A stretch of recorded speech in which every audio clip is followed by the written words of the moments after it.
دیکھیے ہمارے جو اسلاف ہیں، صحابہ کرام کے بعد ائمہ، یہ ہمارے اسلاف میں چوٹی میں ہیں۔ ان اسلاف میں، ان ائمہ میں دو بنیادی قسمیں ہیں، ایک محدثین اور ایک فقہاء۔ محدثین، ان کا کام کیا تھا؟ قرآن تو اللہ نے خود جمع کر دیا تھا، میں پہلے دن بیان کر چکا ہوں حضور کے سیرہ مبارک میں۔ حضور نے صحابہ کو اسی ترتیب سے قرآن پڑھا دیا اور سینکڑوں صحابہ نے یاد کر لیا۔ پھر جو کمی اگر رہ گئی تھی کتابی شکل میں حضرت ابوبکر لے آئے۔ پھر اگر اس میں کوئی فرق پڑ رہا تھا پڑھنے کے انداز میں تو ایک کتابت کے اوپر جمع کر دیا حضرت عثمان نے۔ بات ختم ہو گئی۔ خلافت راشدہ میں قرآن کا معاملہ تو محفوظیت کی آخری درجے کو پہنچ گیا۔ اب اصل مرحلہ کیا تھا؟ حضور کے اقوال مبارک کو جمع کرنا۔ صحابہ ہیں، منتشر ہو گئے ہیں، کوئی صحابی کوفے چلے گئے، کوئی صحابی دمشق چلے گئے، کوئی کہیں چلے گئے، کوئی کہیں چلے گئے۔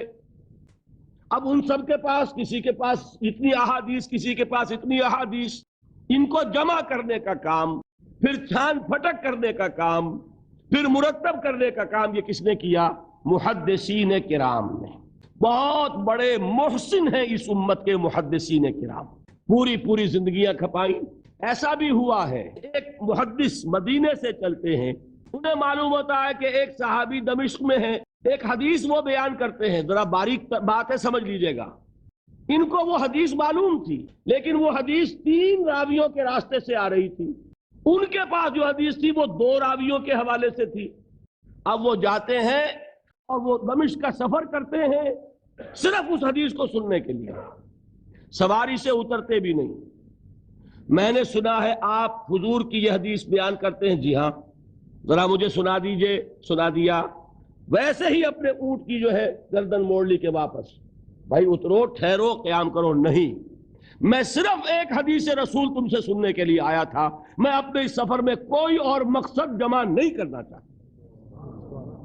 یہ کام کیا محدثین نے۔ لوگ سمجھتے ہیں جیسے کہ ڈرائنگ روم میں بیٹھے ہوئے آرام سے کتابیں پڑھتے ہیں، شاید ایسے ہی محدثین کا کام تھا۔ انہوں نے جس طرح زندگیاں لگائی ہیں اور جس طریقے سے حدیث کو جمع کرنے کے لیے مشقتیں جھیلی ہیں، اس کا آج ہم تصور نہیں کر سکتے۔ اچھا، وہ تو محدثین کرام ہیں، ان میں بھی اب ایک کا نام نوٹ کر لیجئے۔ چوٹی پہ کون ہے؟ امام بخاری، امام مسلم، امام ترمذی، امام احمد ابن حنبل، امام ابن ماجہ، امام ابو داؤد، سب ہیں۔ لیکن چوٹی پر رئیس المحدثین کون ہے؟ امام بخاری۔ اچھا، اب تیسرا طبقہ ہے ہمارے ہاں، دوسرا، وہ ہے فقہاء۔ قرآن بھی جمع ہو گیا، حدیث بھی آ گئی، اب اس سے احکام نکالنے بھی تو ہے نا، استدلال کرنا ہے، حدیثوں کو جوڑنا ہے، قرآن کے ساتھ ان کا ربط تلاش کرنا ہے، اور پھر کوئی حکم تلاش کرنا ہے، اجتہاد کرنا ہے۔ یہ کام جنہوں نے کیا انہیں ہم کیا کہتے ہیں؟ فقہاء کرام۔ اور ان میں بہرحال جو لوگ یہاں جمع ہیں، مجھے یقین ہے کہ وہ اس بات کو تسلیم کرتے ہوں گے کہ ان میں چوٹی پر ہیں امام ابو حنیفہ رحمۃ اللہ علیہ، امام اعظم۔ پوری دنیا نے تسلیم کیا ہے کہ قانون کا جتنا سینس امام ابو حنیفہ کو ہے، قانون ایک علیحدہ شے ہے، اخلاقیات علیحدہ چیز ہیں۔ ایک شے کا اخلاقی تقاضا کچھ اور ہے، قانونی تقاضا کچھ اور ہے۔ آپ کو کسی نے تھپڑ مارا، اخلاقی تقاضا کیا ہے؟ معاف کر دو بھائی، اور قانونی تقاضا کیا ہے؟ جوابی تھپڑ رسید کرو، اس لیے کہ اگر یہ نہیں کرو گے تو اس کی ہمت افزائی ہوگی، یہ کسی اور کو بھی تھپڑ مارے گا۔ میں اپنا احساس عرض کر رہا ہوں، اور دنیا میں جو بات مانی گئی ہے کہ جس کا نام لیگل سینس ہے، قانون کا ایک فہم، اس میں دنیا کا کوئی شخص مقابلہ نہیں کر سکتا امام ابو حنیفہ کا۔ آپ صحابہ کو ان سے مستثنیٰ کر دیجئے، ظاہر بات ہے انبیاء اور رسولوں کا معاملہ نہیں ہے، تو باقی انسانی نوع انسانی کے اندر امام ابو حنیفہ کا پلے کا کوئی شخص، ان کے برابر کا کوئی شخص قانون کا فہم رکھنے والا آج تک پیدا نہیں ہوا۔ تو سید الفقہاء کون ہوئے؟ امام ابو حنیفہ۔ اور رئیس المحدثین کون ہے؟ امام بخاری۔ یہ ساری جو میں نے اس وقت آپ کو تمہید بیان کی، وہ اس مسئلے کے لیے پریشان کن مسئلہ یہ ہے کہ امام ابو حنیفہ کی طرف یہ بات منسوب ہے کہ وہ یہ فرماتے ہیں الایمان قول، ایمان نام ہے صرف قول کا، عمل اس میں زیر بحث نہیں آتا، ولا یزید ولا ینقص، وہ ایمان نہ گھٹتا ہے نہ بڑھتا ہے۔ اب دوسرا سٹیٹمنٹ سنیے، وہ ہے امام بخاری کا، رئیس المحدثین کا، الایمان قول وعمل، ایمان نام ہے قول اور عمل کے مجموعے کا، قول اور عمل دونوں چیزیں ایمان میں شامل ہیں، وَيَزِيدُ وَيَنْقُصُ، وہ گھٹتا بھی ہے بڑھتا بھی ہے۔ ایک مسلمان کو پریشان ہو جانا چاہیے کہ نہیں؟ ایمان جیسی بنیادی بات، سارا قصر تو یہیں سے تعمیر ہونا ہے، جڑ بنیاد ایمان ہے۔ ایمان کے بارے میں کوئی 14ویں صدی کے 15ویں صدی ہجری کے کوئی علماء ہو، بڑے سے بڑے ہو، ان کا اختلاف ہو جائے تو تشویش نہیں ہوگی۔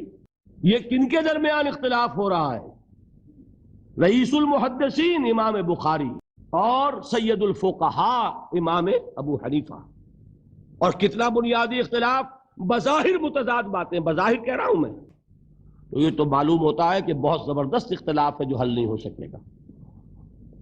اللہ تعالیٰ کا شکر ادا کرتا ہوں، اس نے اس کا حل سمجھایا، اور کیسا سمجھایا؟ میں پورے انشراح صدر کے ساتھ کہہ رہا ہوں، اس میں کوئی تصنع نہیں، کوئی تکلف نہیں۔ میرے نزدیک دونوں باتیں 100% درست ہیں، یہ نہیں کہ 50% یہ درست 50% وہ درست، نہیں، یہ بھی 100% درست، یہ بھی 100% درست۔ فرق کیا ہے؟ محل مختلف ہے۔ امام ابو حنیفہ قانونی ایمان کی بات کر رہے ہیں، اور امام بخاری حقیقی ایمان کی بات کر رہے ہیں۔ قانونی ایمان کے اعتبار سے 100% درست ہے یہ بات کہ وہ صرف قول ہے، عمل نہیں، زیر بحث آئے گا۔ ایک شخص نماز نہیں پڑھتا کافر نہیں ہے، نماز کا منکر ہو جائے کافر، زکوٰۃ نہیں دیتا فاسق ہے، فاجر ہے، کافر نہیں ہے، زکوٰۃ کہہ دے کہ ہے ہی نہیں دین میں، کافر۔ تو معلوم ہوا کہ قانونی ایمان جس پر دار و مدار ہے کفر اور اسلام کا، اس کا کل دار و مدار صرف قول پر ہے، اقرار باللسان پر ہے۔ یہ بات آپ نے سنی ہوگی، امام ابو حنیفہ کا قول ہے 100% درست کہ گناہ کبیرہ سے بھی انسان کافر نہیں ہوتا۔ کبیرہ گناہ ہے، شراب پی ہے، کافر نہیں ہے، حد لگا دو۔ حضرت عمر نے اپنے بیٹے پر حد جاری کی، ایک مرتبہ مصر میں حد جاری ہو چکی تھی، لیکن حضرت عمر کو احساس ہوا کہ وہاں شاید رعایت کی گئی ہوگی خلیفہ کے بیٹے پر حد جاری کرنے میں، لہذا پھر بلایا اپنے پاس اور دوبارہ حد جاری۔ اگر کسی سے زنا ہو گیا ہے، میں آپ کو واقعہ سنا چکا، غامدی خاتون، کہ ذرا کسی نے کہہ دیا بے حیا عورت تھی، تو حضور نے کیسی ڈانٹ پلائی ہے، کتنا اس کا رتبہ بیان کیا ہے۔ اس نے تو وہ توبہ کی ہے کہ مگر مدینے کی پوری آبادی پر اس کو تقسیم کر دیا جائے تو سب کی نجات کے لیے کافی ہو جائے۔ البتہ حقیقی ایمان، اب یہاں زمین و آسمان کا فرق آ جائے گا۔ ایمان دل میں اتر جائے تو کون نہیں جانتا کہ دل میں جو بات اتر جائے وہ عمل پر ضرور اثر انداز ہوتی ہے۔ یہ بات سیدھی سی ہے، دل میں یقین ہو، عمل اس کے مطابق ہوگا۔ 2 اور 2 4 کی طرح مثالیں دے دوں آپ کو یقین ہے آگ جلاتی ہے، آپ ہاتھ ڈالتے ہیں اس میں، کیوں؟ یقین ہے کہ جلاتی ہے، لہذا کوئی شخص ہاتھ نہیں ڈالے گا، غلطی سے پڑ جائے تو پڑ جائے، جان بوجھ کے کون ڈالے گا؟ اچھا، میں بلکہ یہاں تک کہا کرتا ہوں کہ یقین تو بڑی دور کی شے ہے، گمان بھی ہو، گمان، اس کا نتیجہ بھی عمل میں نکل آتا ہے۔ کون شخص نہیں جانتا کہ سارے سانپ زہریلے نہیں ہوتے؟ معلوم ہے نا، لیکن جو سانپ ہے پتہ نہیں کم بخت یہ زہریلا ہے کہ نہیں؟ یقین نہیں ہے کہ یہ زہریلا ہے، ہو سکتا ہے کہ زہریلا ہو، صرف ظن ہے نا، آپ قریب پھٹکتے ہیں اس کے۔ معلوم ہوا کہ یقین تو بڑی شے ہے۔ کیا دل میں یہ یقین ہو کہ اللہ ہے اور مجھے دیکھ رہا ہے اور مجھے اس کے حضور میں حاضر ہونا ہے، پھر بھی آپ شراب پی سکیں گے؟ بتائیے، اگر چوراہے پر کانسٹیبل کھڑا ہے آپ نے دیکھ لیا. ساتھ ہی آپ نے دیکھا ایک کونے میں موٹر سائیکل لے کر تیار سارجنٹ بھی کھڑا ہے. آپ کی گاڑی صحیح جگہ آ کے رک جائے گی نا, 1 انچ آگے نہیں بڑھے گی. اور اگر آپ نے دیکھا کہ چوراہا خالی ہے, کوئی دیکھنے والا ہے نہیں, تو اچھے بھی دائیں بائیں دیکھ کے نکل جاتے ہیں کہ نہیں؟ آدمی اپنے آپ کو دھوکہ دیتا ہے, بھئی یہ سارے ٹریفک رولز بچاؤ کے لیے ہے نا, تو دور دور تک کوئی ٹریفک نہیں ہے, خامخواہ کھڑا رہوں میں یہاں کائے کے لیے. لیکن دور دور تک کوئی ٹریفک نہ ہو لیکن سارجنٹ کھڑا ہو, پھر آپ پابندی کریں گے کہ نہیں؟ اگر یہ یقین ہو کہ اللہ ہے اور مجھے دیکھ رہا ہے, تو کیا اس کا قانون توڑیں گے آپ؟ یقین والے ایمان کے ساتھ معصیت جمع نہیں ہو سکتی. قانونی ایمان کے ساتھ معصیت کے ڈھیر لگ سکتے ہیں, جیسے کہ ہمارے ہاں ہے لما تقولون ما لا تفعلون کبر مقتا عند اللہ ان تقولوا ما لا تفعلون. اے ایمان کے دعوے دارو, کیوں کہتے ہو جو کرتے نہیں ہو؟ اللہ کے غضب کو بھڑکانے والی ہے یہ بات کہ تم کہو جو کہ کرتے نہیں. ہماری امت کی اکثریت کا حال یہی ہے کہ نہیں؟ یہ کیا بات ہے کہ قانونی ایمان ہے, اس کے ساتھ معصیت کے انبار ہو. حقیقی ایمان ہو تو معصیت کا وجود ہو نہیں سکتا. اب بتائیے ایمان اور عمل علیحدہ ہو جائیں گے کیا؟